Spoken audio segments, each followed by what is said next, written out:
Patentga topshirish uchun ekzamen savollarini qanday olsak bo'ladi deganlar. Birinchi varianti, men o'zim xuddi shunday qilganman. Ekzamen topshirayotgan joyga borasizda, ekzamen savollarini qanday olsak bo'ladi, qaysi saytdan olsak bo'ladi desangiz, o'zlari aytadi.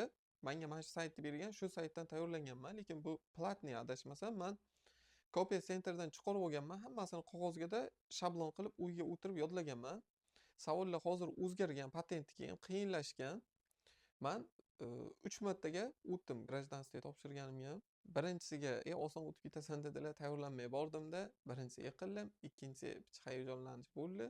Uchinchisidan o'tdim. 3 marta o'tganimga ham 3 martadan 5950 rubldan to'laganman. Lutchi zo'r tayyorlaningda bittadan o'tib keting. Uning uchun nima qilamiz? Google'ga kiramizda, yozamiz ekzamen na patent. Вопрос 2025 год. Ответ yozasiz, sayt FIPI yozganman. Mana shu sayt chiqqan. Mana.